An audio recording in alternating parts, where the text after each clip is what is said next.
delighted that I'm joined in the studio now by Aengus Kennedy of Nature Northwest. Aengus, good afternoon.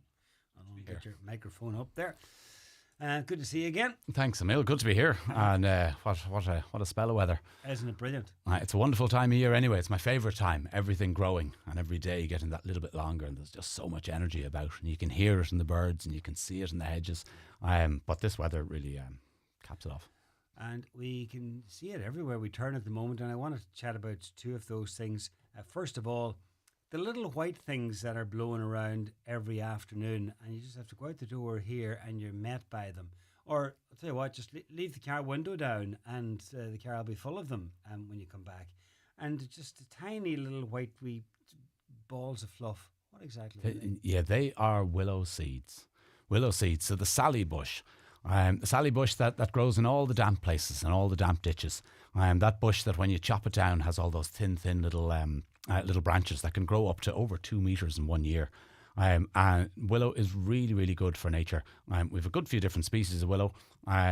They support lots of different insects, and they've all already been pollinated. Earlier on in the year, they were supplying pollen and food for early emerging bees and for other characters around about March, middle of March or so. And now that's their seeds distributing. Okay. So with each of those, there's seeds attached. Yeah, so you think of the biggest willow tree that you can think of. They don't grow into enormous trees up till maybe 10 metres or so, and they'll spread and spread, maybe live 70, 80 years. That tiny little bit of fluff, if you can catch one, and kids are fascinated by this. First, trying to catch them is kind of fun. But inside that little bit of fluff is a tiny little brown dot, and that dot is the seed. It has all the instructions, everything it needs. If it lands on damp ground, everything it needs to start growing. And if they land in a wet little bit of the ditch, they will start to take root pretty much straight away within days, really, and they'll start to grow. Because when you think plants have a couple of problems. First, they have to attract some kind of pollinator, like a bee. Hence, so many of them have colourful flowers to attract that. But once the flower has been pollinated and fertilised effectively, how do they spread their seeds around? And there's a lot of different methods. And that's much like dandelions do the same thing. Willow trees, they have that little tiny bit of fluff wrapped around their minuscule seed, which hardly falls. Gravity hardly has any effect on it. You see them just floating and floating, even if there's no wind. And each tree, of course, produces thousands and thousands and thousands of these little seeds. So that's how they spread. So that's how they spread, yeah. And it's a beautiful sight. So many sallies out there. Why there's so many sallies, and they're a brilliant tree to have. They support, I think it was 450 was the latest survey, different types of bugs or insects and spiders and other characters.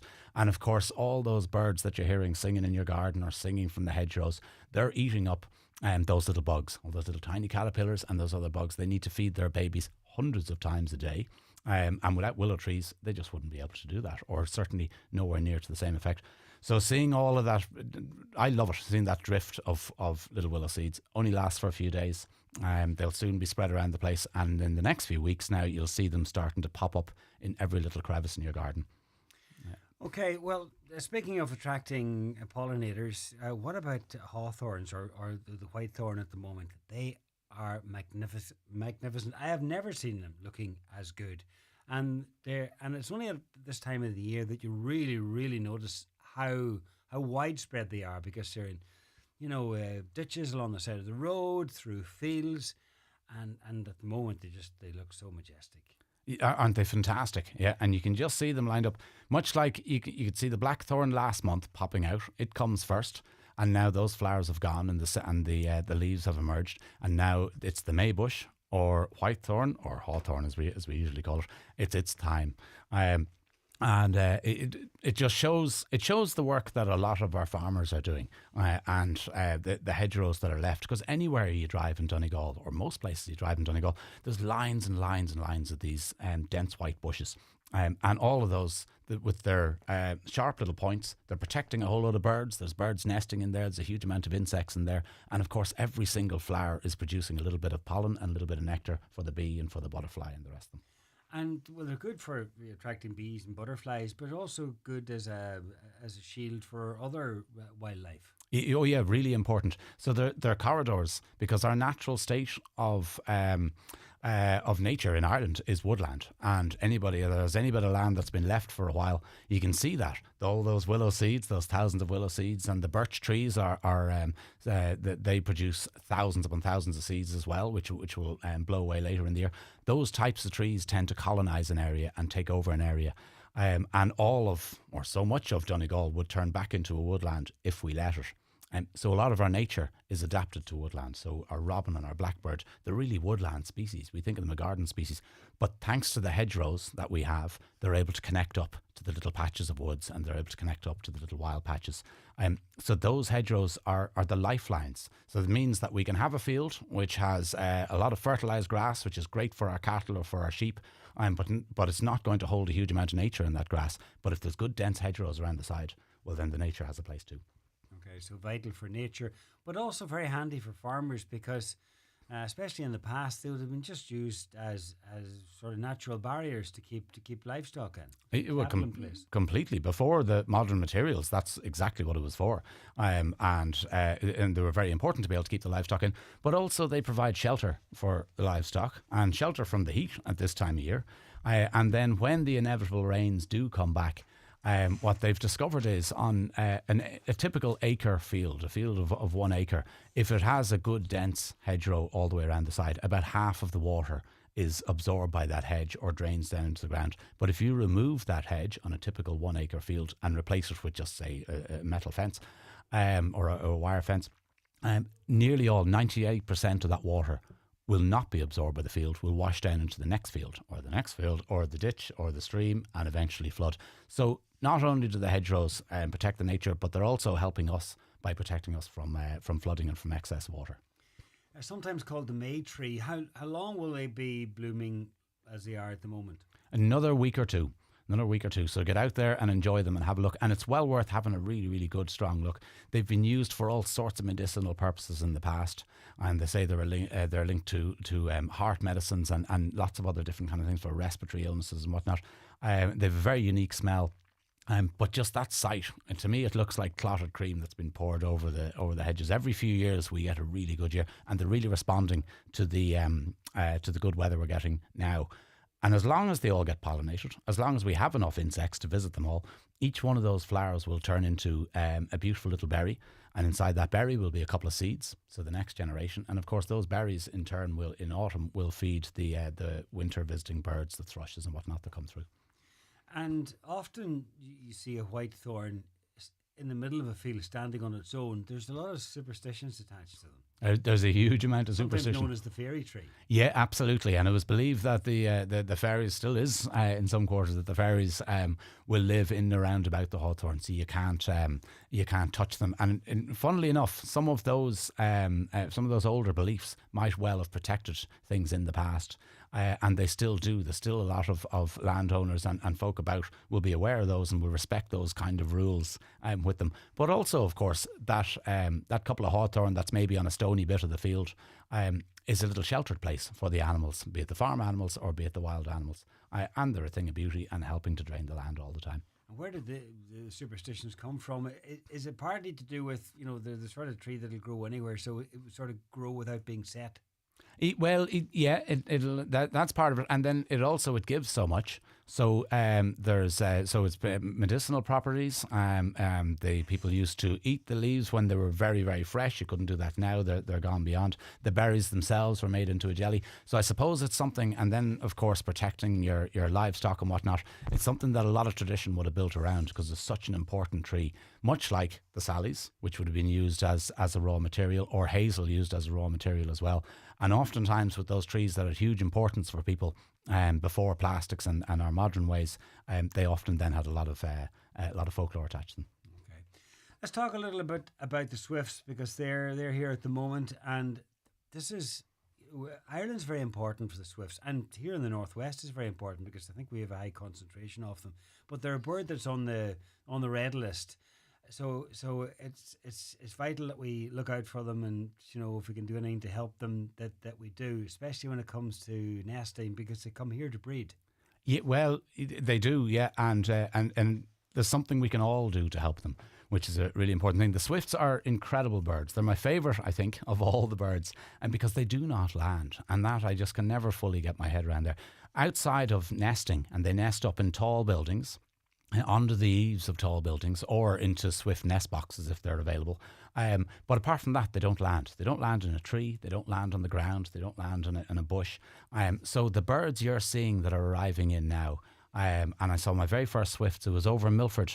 GA Club. There was a great under-16s girls game going on, and I was getting terribly distracted. I was supposed to be watching the game, but I was getting terribly distracted because the first swifts of the year had arrived back in from far, far down in south of the continent of Africa, and you can hear them screaming overhead, and you see the speed of them.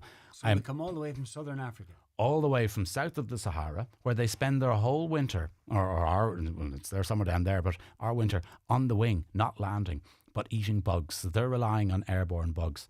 And they come back to Milford, Remelton, all over Donegal, wherever you happen to be. Hopefully you'll see some swifts. But one of the reasons that they were hawking away, flying away over those GA pitches is that the Milford Club have left a lot of wild areas at the back of their pitches. And a lot of the GA clubs are doing that now. And of course, if you leave a wild area, there's lots of bugs. And a lot of those bugs are airborne, and the swifts are harvesting them up.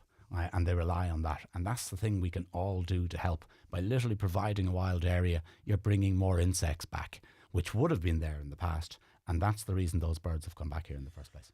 And when you say they come back here to Remelton and Milford and wherever else, they come back to the same place to breed or to nest every year. Yeah, it's one of the chinks in their armour, I suppose, is that they're extremely site faithful.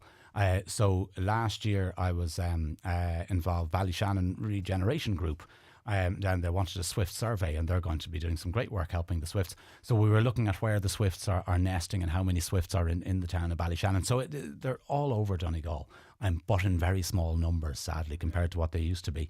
But there are bigger numbers here in Donegal than they are in other parts of the country. Is that right? Yeah, well, we still have, and that's the same for an awful lot of our nature. So because we still have enough wild places that's producing those insects, producing those food sources for so many of the different birds that we have to remember have been coming here since before our time to benefit from all of this. But in Ballyshannon, we saw where some of the birds were nesting. They were going right up underneath the eaves of some of the buildings. And they will keep going back to that site for up to 4 years, even if the holes are filled in or the place has been re-roofed and there's no space for them anymore, for instance. They're not very adaptable, so they'll keep trying to go back to that exact same site. So it just shows the importance. Doesn't mean people can't weatherproof their house and improve their roof space, but put in some swift boxes. They're not expensive. They're a simple thing to do. And they're a joy to watch, these amazing creatures that never land. So keep that in mind if you're doing some renovations, you're making some changes, and you come on what you think is a swift nest. It would be great if you could put a box nearby, and then they're likely to go there. As long as it's at the same spot where they were, there's a very good chance of going there. And in fact, if you want to see a bit more of that, Castlebar, is it ATU then? Castlebar was GMIT. But worth looking up Castlebar College and Swifts, and if you Google those words, that you'll bring up all of their cameras, and they have a whole lot of cameras into Swift boxes, and that's exactly what they've done. They put up these little nest boxes on the edge of their building when they were working on the roof. The Swifts are happy to go into those boxes, and now you can watch these little characters and their babies develop and the rest of it. So they're not that big of a bird, and as you say, they're always on the wing, they're always in the air. How do we spot them? What's unique about them? How, for when we're looking up in the sky and we see various birds around, how do we spot them? Yeah, so of course the clue in the name with the speed. So they're very, very fast, and they're a bit like swallows, except for they're pretty much all black, and they look a little bit like a blade, like a curved blade that's flashing through the sky, and they don't have big long streamers like the swallows do. And so very fast, very agile, and when they get near a potential nesting site, they'll do that famous swift screaming call. So you'll hear them then in the towns. The best time to look out for them tends to be in the morning and the evening times, because they will fly enormous distances to gather up their food. They have this incredible ability. If bad weather comes, the swallow and the robin and all the rest of it, they hunker down and they do their best to gather as much food for their chicks. But the swifts have this amazing ability. Their chicks themselves go into a kind of torpor, into a kind of very sleepy mode. So they don't need to be fed for the couple of days while the bad weather's there. Okay. And mum and dad swift, think about this, mum and dad swift fly around the weather system. So that might be halfway across the Atlantic Ocean. And to get away, they sense the weather, the pressure in the air. They're able to fly around the weather system, and then they fly back to the nest site, reinvigorate, wake up the bird, and start hunting bugs again when conditions are right. Because, of course, it's hard to hunt bugs if it's very, very windy. So just incredible things.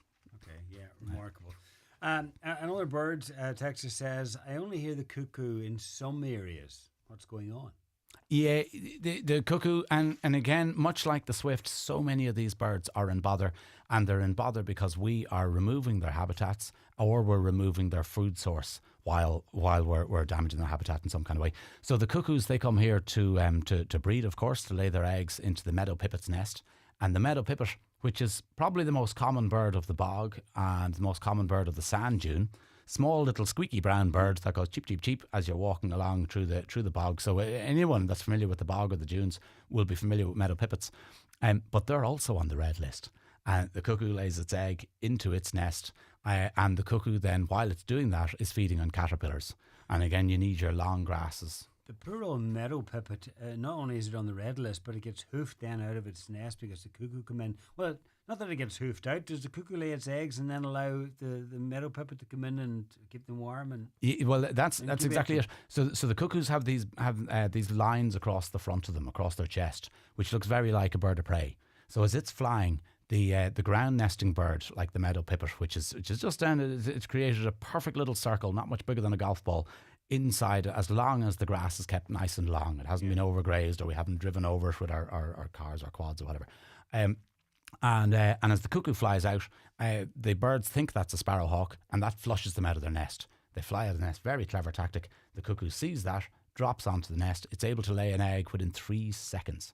And the egg looks virtually the exact same as the meadow pipits. That's why they don't use a robin, which would have a different coloured egg and so on. And it can do that up to about 30 times, 30 different nests before heading off. And then the poor old pipit is left to rear the chick. Smart bird, the cuckoo, a camouflage with intent. Now, finally, a biodiversity week. A lot happening out at Glenveigh. There's a lot happening. There's a lot happening all over the county, and Glenveigh have done a huge job of work. They have a big La Céile Dundura, a festival for nature, Together for Nature. When is this? So this is starting on Friday, tomorrow evening. They have a wonderful Voices for Nature event on tomorrow evening, which I believe TG Cahir are coming up to film as well, actually. So there'll be music, there'll be all sorts of different activities and whatnot. And of course, this is free of charge for families. So go on to their website and have a little look. There's also on the Saturday night, there's a wonderful Through the Lens, they're calling it, a wonderful event, which is all sorts of different films and documentaries, and Mairead Nimoyna is going to be singing. It'll be a gorgeous night of bringing together various artists. Out in Glenveigh. And then on both Saturday and Sunday morning, I'll be running dawn chorus walks. So anybody, the early birds, if you want to get up before the birds, we'll be meeting at 4:30, sharp at 4:30 on both Saturday and Sunday morning.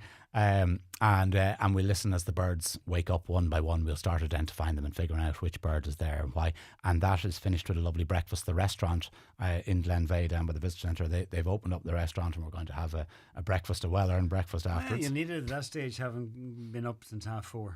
We will. And one of the things I love about this festival and what Glenveigh are doing, it's not just your conventional walks and talks. Yes, I've got some of those, and I have a couple more walks the second weekend as well, but they're bringing together lots of different things. They're doing book launches, they're bringing together children's Voices for Nature, as I say. They're having film events. They're having Robert Vaughan, that amazing bird artist that we have living in Donegal. He's doing some workshops on how to do some basic sketching of nature, and you don't get an opportunity to wander around with artists like him, and there's other artists are doing similar workshops. You don't get an opportunity very often to be able to wander with these people, learn some of their skills for next to nothing. And information as to the schedule and as to what's happening in Glenveigh and elsewhere would be online. So online, Glenveigh National Park on their website, and then there's Biodiversity Week 2025. So Biodiversity Ireland, if you Google that, you'll find there's events all over the county, and then I have my own events on my own website too. Okay, brilliant. Aengus Kennedy, thank you. Brilliant, thanks John.